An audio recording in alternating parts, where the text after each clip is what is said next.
Hey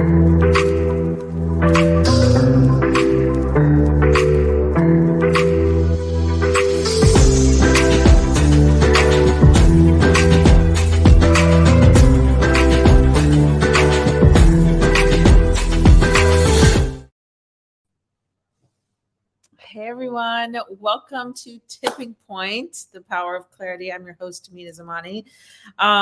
Okay, so I'm going live from Israel today, which is amazing. I've been in Israel for the last couple of weeks and invited my good friend Shannon Snow to join the podcast. Shannon, are you there? Welcome. Hi, it's so good to see you. Hi. So good to see you too. So Shannon's joining us from Miami. Actually, I saw Shannon just a couple months ago. We were hanging out in Miami, so it's really nice to be reunited. So the purpose of this show is obviously the power of clarity. How do we turn one of the most difficult things in our life into power and the clarity that led us there? But sometimes you don't need really difficult situations. You just need to get clarity. Right. And so I think you are somebody that's so phenomenal at getting really, really specific and clear and then taking action. So actually, Shannon, for context, why don't you tell people a little bit about your background and then we'll jump into the clarity. Absolutely. It's such a pleasure to be here. Thank you so much for having me. So my name is Shannon Snow. I'm the Director of Entertainment at Meta, formerly Facebook, and an angel investor. I lead a team that works with streaming, sports, publishing, film, and TV companies to help them grow their businesses. And then previously to that, I was a longtime Googler, helped grow a bunch of different businesses to $1 billion level. And most importantly, I'm very passionate about helping women succeed. So I've recently been in angel investing in female-founded startups and mentoring diverse founders. So I'm really excited that we're going to talk not only about clarity, but about females in business and investing. So thanks so much for this opportunity. Yeah, I know. I feel really, really passionate about female anything really. Shannon, I think that as we consider what's happening in the world, post pandemic, we're not totally out of the woods yet, but lots of things are still in flux. The market and investing has become a really hot topic. And unfortunately, women are not really in the market. They're not really in the game. Only 26% of women are invested in the stock market. Women tend to still earn less, spend more time on education, and they just aren't taking as much initiative with their finances. And when it comes to startup founders, they're not getting enough investment. So what do you think about this sort of conundrum and this issue? Yeah, I mean, this was definitely something that led me to want to get involved in investing. One of the jobs that I had that I most loved was leading a team called the Disruptors at Facebook at that time. We worked with Series B through exit level IPO startups, helping them acquire customers and rapidly grow. So I had this opportunity to work with literally hundreds of founders across Silicon Valley and New York and across the country. And they were all passionate. Many of them were mission driven. They were so amazing. But what I noticed was, they weren't necessarily female. And when I started looking into it, at that time, I think 2.2% of VC investment was going to female founders. I think, it raised to 2.8% in 2020. And actually it is going in a good direction, but clearly there's a long way to go. So that certainly was really a critical factor for me in deciding to become more involved in angel investing and really make sure that we are, not only thinking about our own financial health as women in business and women in the world, but paying it forward and investing in females that are, trying to grow their businesses and have even bigger impact. Yeah, no, that makes total sense. Before we started the show, we were just talking about how women live longer than men and they retire with 35% less assets, less revenue. That's really sad. I mean, this is a thing in America, and I know there's no quick fix for this, but I'd love to hear your thoughts about that. Yeah, I mean, I think one thing is just some context and being kind to ourselves, when we look at some of the history, women were not able to open a checking account independently in the US until the 60s. And it wasn't until the mid 70s when actually there was legislation making it so that women had equal access to credit cards. So, for some of us that are, born a little bit after that era, but really not too long, I think just realizing that there's been a long history of limiting women's access to financial resources and really masculinizing money. And so while I would say that, of course, it's within our power to get more interested, we also have to be kind and realize that there's been a long history of why this is the case. And it's okay to recognize that and just move forward, knowing that we're taking a step in the right direction. Yeah. Yeah, exactly. I think that you've done a really nice job focusing on investing, focusing on angel investing early. So like if somebody isn't at that stage of like, being really far along, what are some like initial early stage steps you would recommend for them? Well, I think there's the, kind of putting the oxygen mask on for yourself and then putting it on for others. So I think if you're at a place where you want to take control of your own financial health, I think there's a lot of clear steps that are easy to do, right? Paying off, high interest credit card debt, having a 6-month emergency fund, maxing out your retirement accounts with your employer if you have access to that. I think all those are things that, no matter if you decide to become, a major hardcore investor or not, are good to kind of get your own financial health in order. Yeah. And then I think getting back to the clarity piece, one of the reasons that I started investing was really just, setting small goals for myself and really just making a priority to just start, right? I think it can be really overwhelming. People are like, oh, I wish I had put money into XYZ company. I wish I had bought Amazon in this year. Now it's like, oh, I wish, I had bought Bitcoin in this year. And I think it's, it's really easy to look backwards and beat yourself up and be like, I missed XYZ thing. But, I think the second best time to start is today. And so I think realizing that even if it's just, hey, I want to take $500 and put it into S&P 500 and know that I've taken a first step, knowing that is moving forward and it can, be the start of something a lot more. Yeah. Yeah. No, I mean, to that point, getting started right away is like, I think really important, but there's so much noise out there around the market, the right financial planner, this, that. How do you personally get clarity on choosing the right person, on taking that right action? I think most people get paralyzed because there's so much noise, they don't know where to start. Yeah. And I think to your point on clarity, we've had many conversations about this and been really honored for you to say that, I have been someone who can get clear and I do put it as a value. But I'll say the reason that I'm like that is, I wasn't born that way.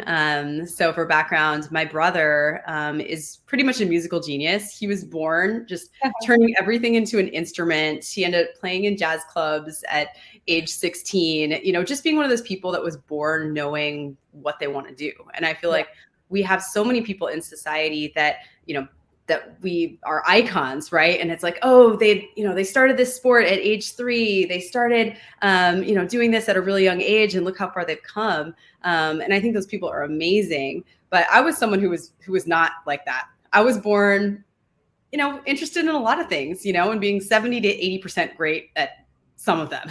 So for me, it wasn't clear that I needed to be a musician or an athlete or a lawyer or a doctor. It was clear that, I was a much more breadth type person versus depth.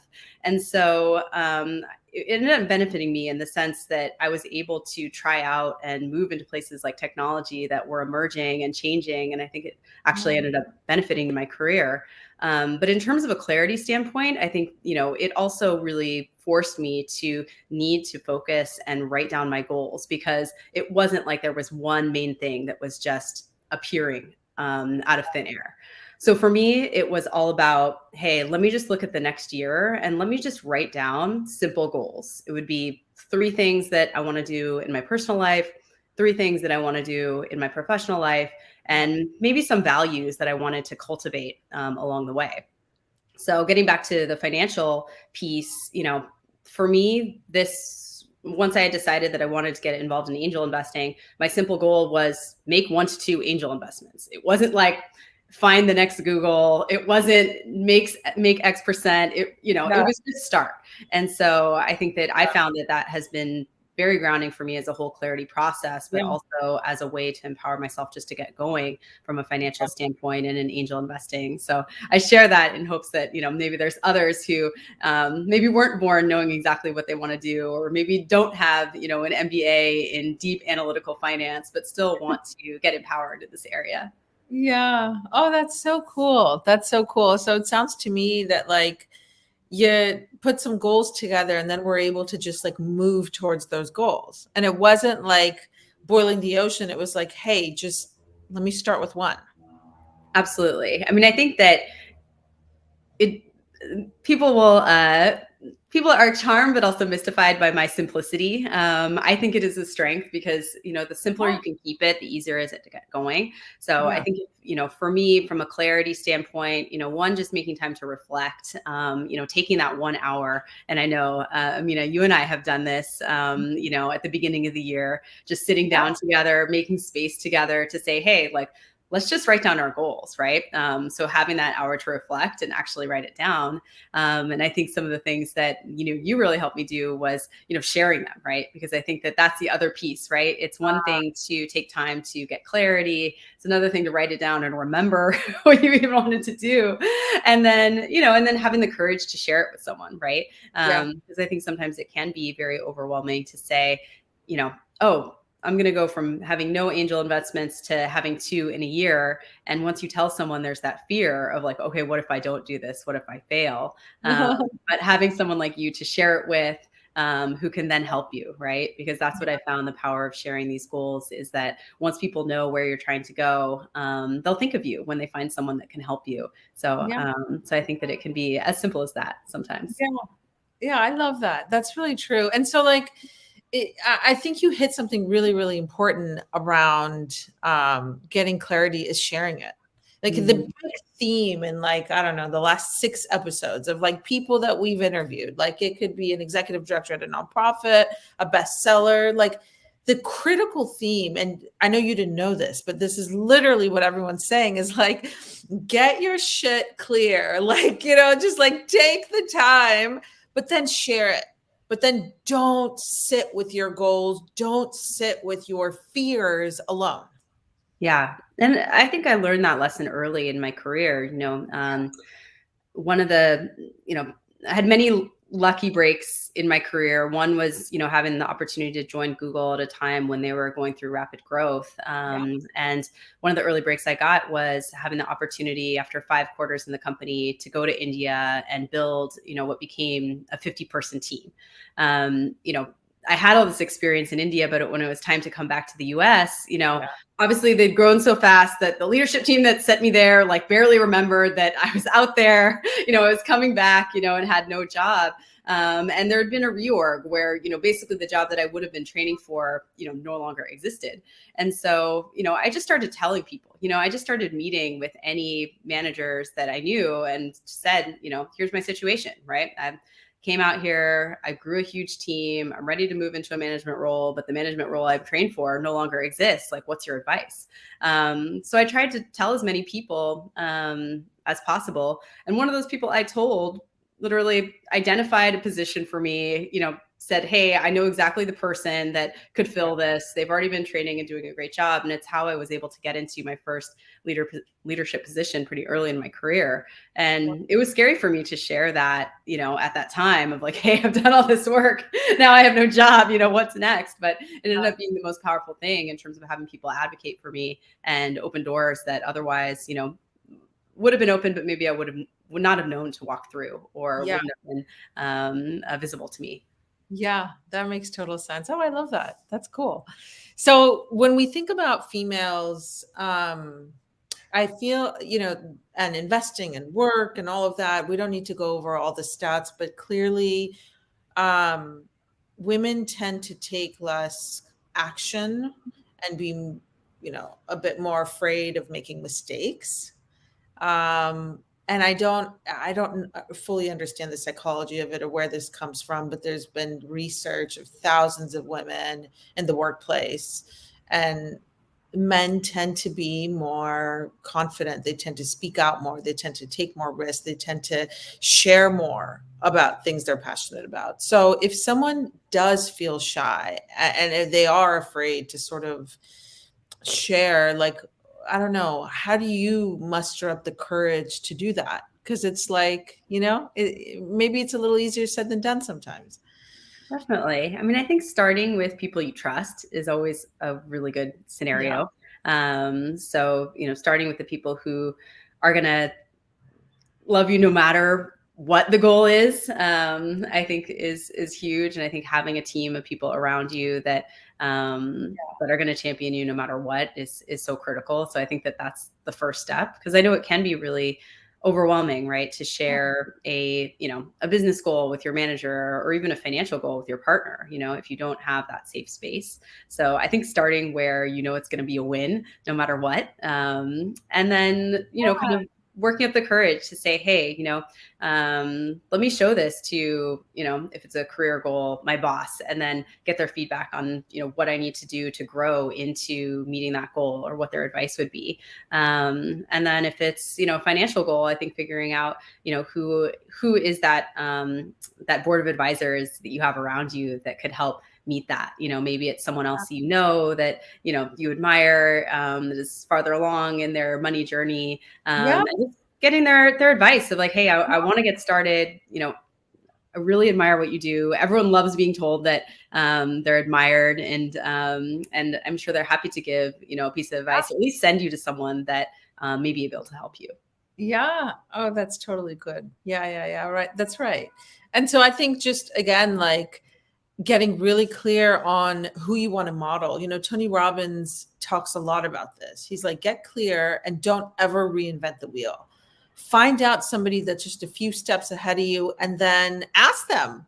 And it's like such an obvious, scary thing, but in fact, it works. So, Yeah, and having the clarity when you ask too. I think I hear a lot from people that are in the public realm that people will come up to them and they'll be like, "Will you be my mentor?" Right? And it's such an ambiguous yeah. ask that you can't even say yes. It's like, how much time is that? Like, how would that even work? Like, All right. but really, it's like, okay, you might just have one question, right? Like, how, for someone who's new, how would I get started in investing in the stock market, or how would I get started in angel investing, right? I think that people can answer one quick question, right? And so I think being empowered of like the more specific and clear Yeah. in your ask right now, the easier it is for them to say yes. And so even having clarity around, hey, like, let me make a couple micro asks to people I admire, and then it can always grow from there. Yeah, yeah, that's right. Oh, I love that. Micro asks. Not a big ask, but like a little micro ask. Well, they do say that, when they survey people who meet their goals, a lot of times the key of how they met them was they set small goals at the beginning. Yeah, It wasn't like, I'm going to run a marathon tomorrow. It was like, I'm going to run a mile, in the next, like in the next week. And so figuring out like, how do you just get going with these, micro goals or micro asks that can build something more. that's awesome.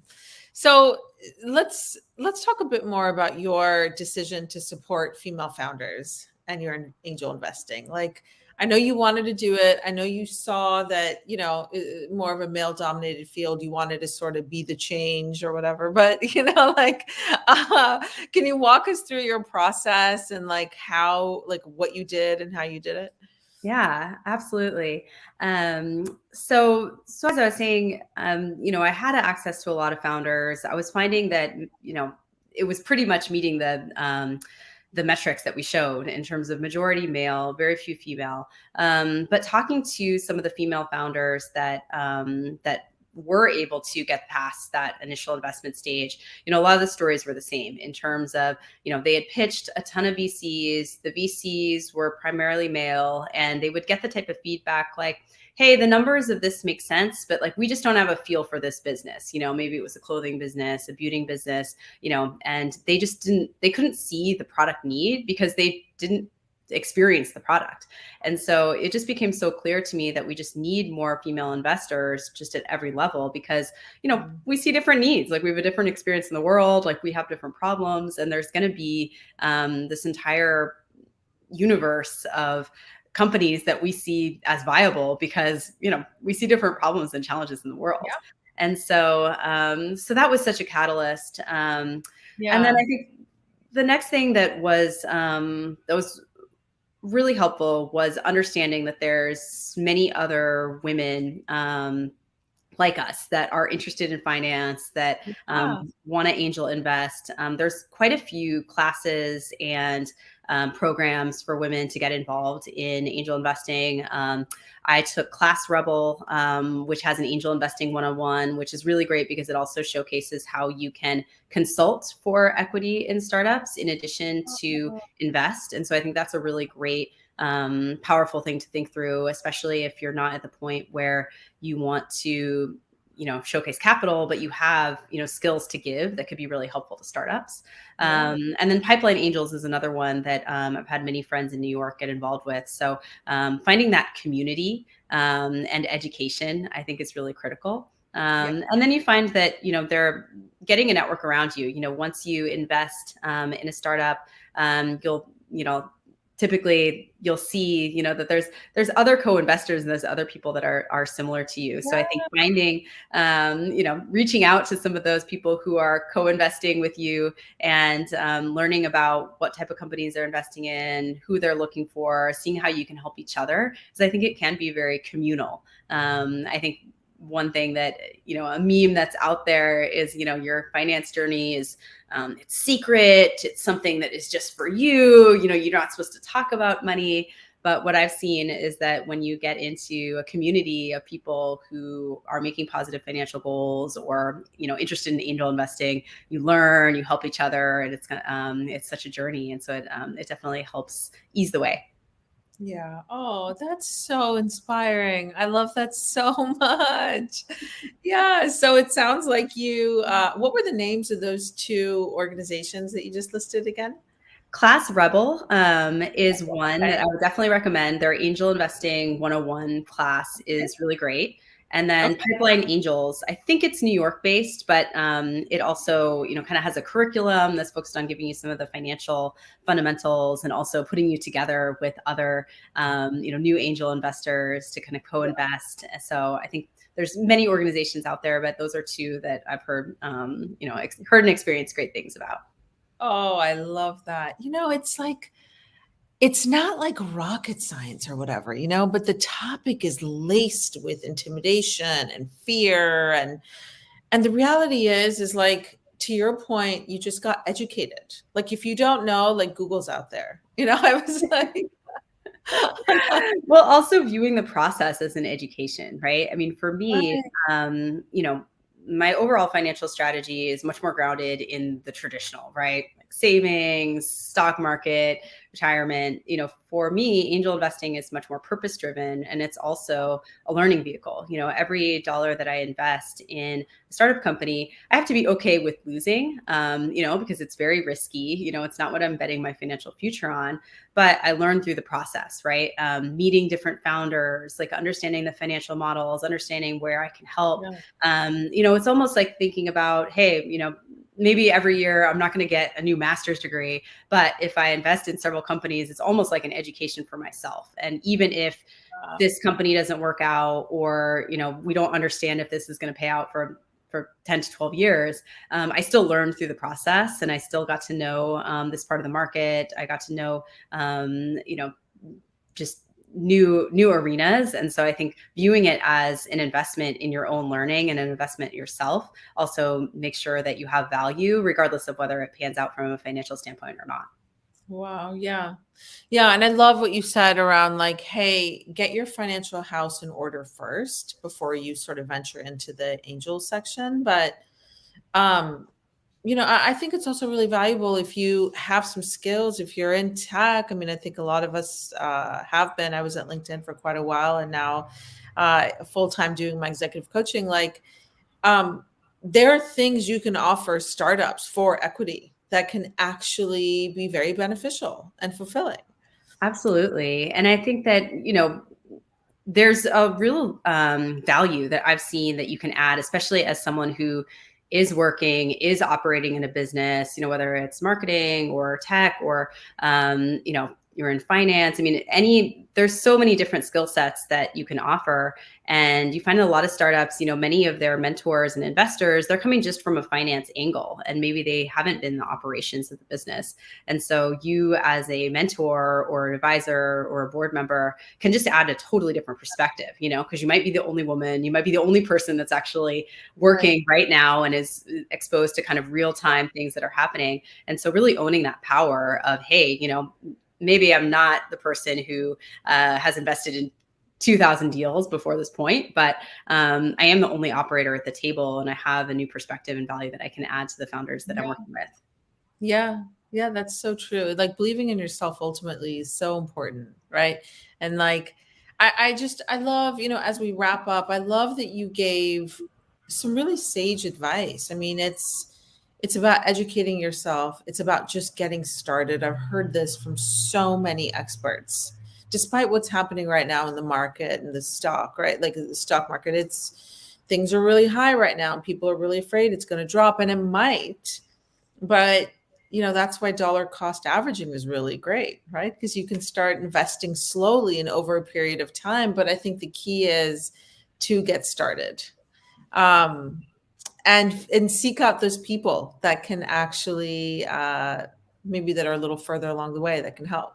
Watch, Shannon, you're going to get like 1,000 people now being like, how do I, they're going to ask you micro questions around angel investing. Bring it on. I would love it, especially the opportunity to meet, especially smart women like yourself, Amina, always brings me joy. So bring it on. I love it. Cool. Well, any final words? And, I think the thing that struck me the most about what you said was just be kind to yourself. Like if you look at the history of time of like women and empowerment, like we're in a really good place. We're in the best place that we've ever been. I mean, the fact that we have so much more rights than we ever did before is our opportunity to seize that and not operate from fear, but use it, really come from a place of gratitude and say like, yes, like I want to get started for my future, for my empowerment, I love that. So I was wondering if you had any sort of final words. I think that's really right on. I think that, being kind to ourselves and realizing, there's so many inspirational people out there, but there's also so many of us that are just getting started in the journey, and knowing that the first step can be the most powerful one. You don't have to compare yourself to a billionaire or someone who has been doing it for many years. I think that, it's in complete our control to ask a micro question, set a micro goal, and just get started. Nice. Okay. Well, everybody, I encourage you to just come up with one micro question and then set that micro goal, and then really, really, really please take action, and don't be afraid to reach out. If you're not sure what to do, or if you're, I don't know, afraid or whatever, just share it with a friend. Like whatever you need to do to take action. I think that's really important. So Shannon, thank you so much. Where can we find you? Actually, if we wanted more information, or if somebody wanted to run their micro goals by you, how do they find you? Amazing. So they can go to shannonsnow.com. You can find all my social channels there, or here on LinkedIn. And I look forward to meeting everyone. Yes. Cool. Well, everyone, thank you for joining Tipping Point, the Power of Clarity. I think you gave us lots of wisdom drops, lots of points for clarity. I'm Amina Zamani, your host. I'm an executive coach and here to answer any questions that you may have around your goals and specifically what may be blocking you. So maybe, Shannon, you can come back. This might not be the last that we see of you. So I would love it. Any opportunity to see you, Amina, yes, cool. here or elsewhere. I look forward to it. Nice. Okay, well, cool. Thanks, everyone. Have a great day. Let us know what you think. Bye.